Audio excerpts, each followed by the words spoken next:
Well, thank you for your interest in the Undiscovered Bible project. As you're probably aware, there are sometimes vast differences between the cultures of the Bible and the culture of modern-day North America. Unfortunately, these cultural and historical differences can leave readers unaffected by the Bible's intended impact. The Undiscovered Bible project addresses some of these differences with the goal of unpacking the original biblical impact.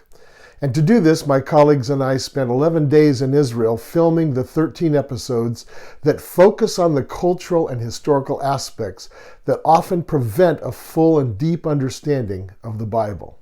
Now, for this curriculum side of the project, we gathered video and audio of the 13 episodes, and so far we've created rough cut videos of 7 of them.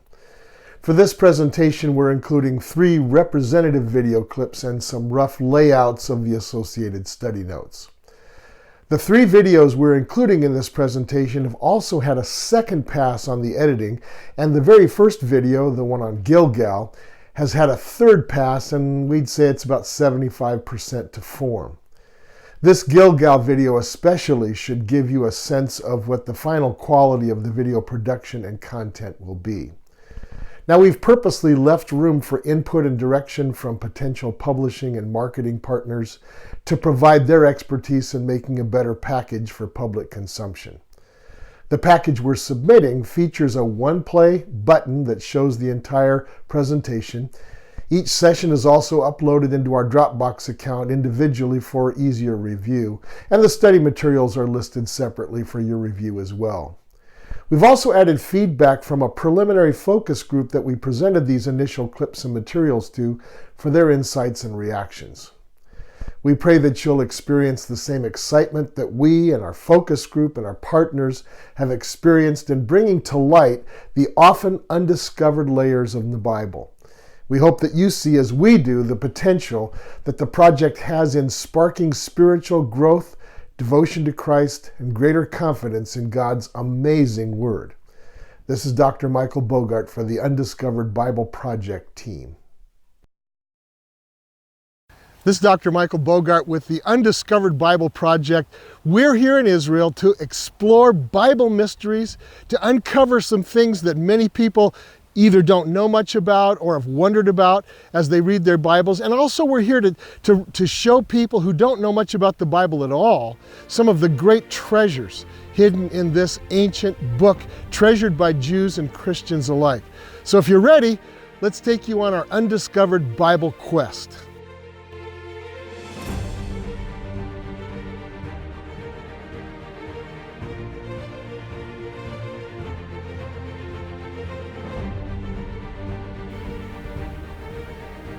Wow, it is really desolate out here in what most of the world would call the West Bank, but which in Israel is called Judea and Samaria. We're just a few miles, actually maybe just 2 miles from the Jordan River, which is off to my left.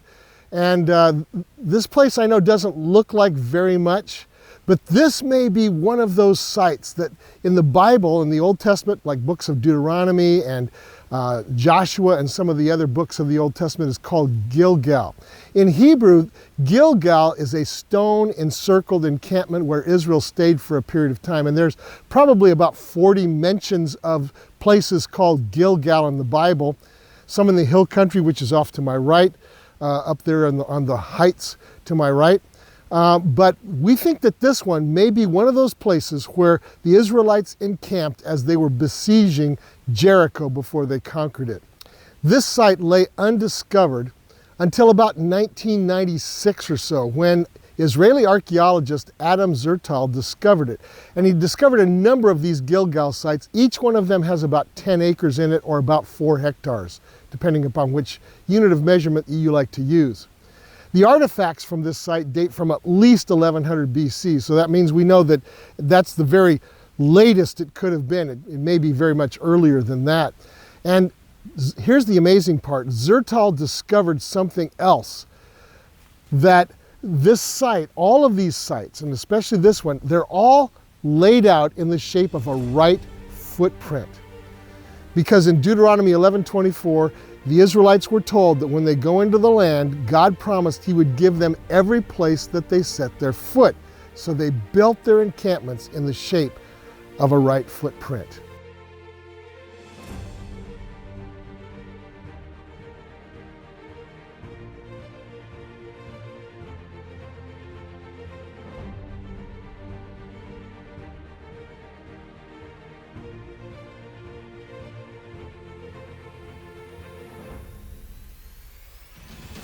You see that?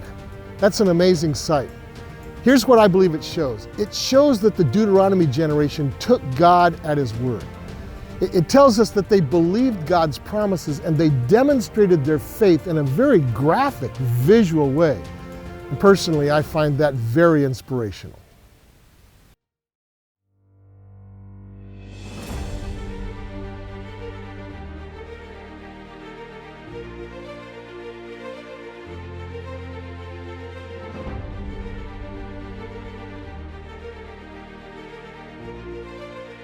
So in 1947, perhaps the greatest archaeological discovery of the 20th century was made right behind me in these caves up here at a place called Qumran.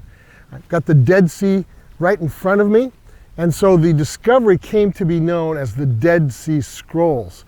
A number of manuscripts were discovered up in this cave. So let me just tell you the story real quick. In 1947, a shepherd boy, an Arab shepherd boy, was trying to find a lost goat, and so he lobbed a stone into one of those caves up there behind me, and instead of scaring the goat out, what he heard was a crash, and it turned out that he had broken an ancient piece of pottery containing a manuscript. That manuscript was eventually sold to somebody who understood its true significance, and the hunt was on, and what they ended up finding was a number of manuscripts, probably several, well, I would say thousands of manuscripts, because sometimes they fell into pieces.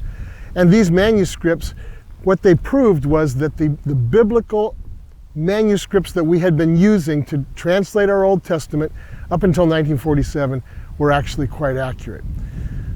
Before 1947, the skeptics of the Bible had believed and had spread the narrative that you could not trust the Old Testament because over the years there must have been a lot of copying mistakes, there were additions, there were subtractions, there was a lot of distortion, and so we have no idea what the original Old Testament documents actually said. Well, what the Dead Sea Scroll find actually proved was that there are almost no differences between the Dead Sea Scrolls, which were written between, say, 100, 200 BC, and the earliest manuscripts we'd had before that, which were the Masoretic texts of about 900 AD, so that's about a 1,000-year time gap. What they found was there were almost no copy differences, none at all, except for the addition of vowel points just to make the reading of the vowels easier. But honestly, there were so few differences that it showed that the Jews were right when they claimed that they had been absolutely painstakingly accurate in their copy tradition. So, what happened in 1947? That skeptical narrative that you cannot trust the text of the Bible because it had many copying mistakes, that was blown completely out of the water. Now, what's interesting to me is that if you go to university today or you read the newspaper, a lot of times what you'll be told is that same old narrative from before 1947 that the Bible can't be trusted, when actually the evidence, and it's been well-known evidence, I mean, most scholars cannot avoid knowing this evidence, that the copying tradition of the Old Testament is absolutely accurate, and yet you'd never know it. And what that shows me is that once a skeptic has got his mind made up that you can't trust the Bible, no amount of evidence is going to change it. Well, for those of you who have confidence, or are willing to have confidence in the Bible, this is a great opportunity to enhance your faith and get in there and dig in the Bible. This is Dr. Michael Bogart at Qumran.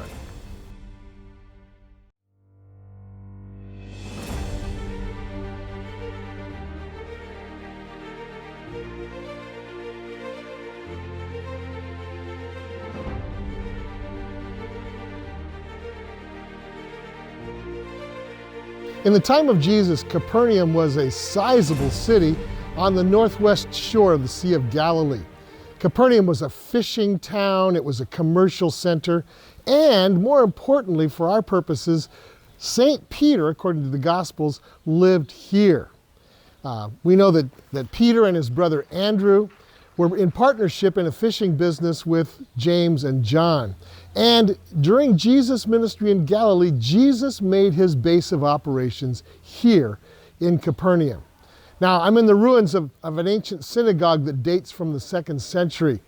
And the synagogue that Jesus would have attended would have been in one layer below this. So this is a great place to visit.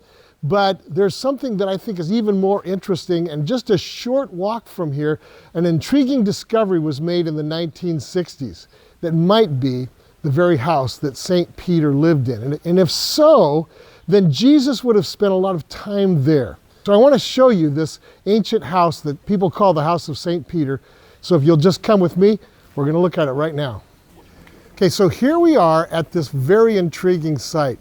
As you can see, a Roman Catholic church was built here sometime in the 1990s. But was it really St. Peter's house? Well, who knows? I mean, there wasn't any brass plaque that the archaeologists found that said, "Welcome to the home of St. Peter."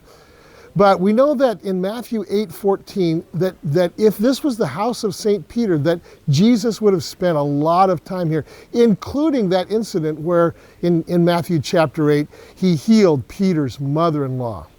So the question is, was this really St. Peter's house? Well, here's what these people found. Here's the evidence. First of all, as we're going to see, there were Christian symbols etched into the wood beams of that house.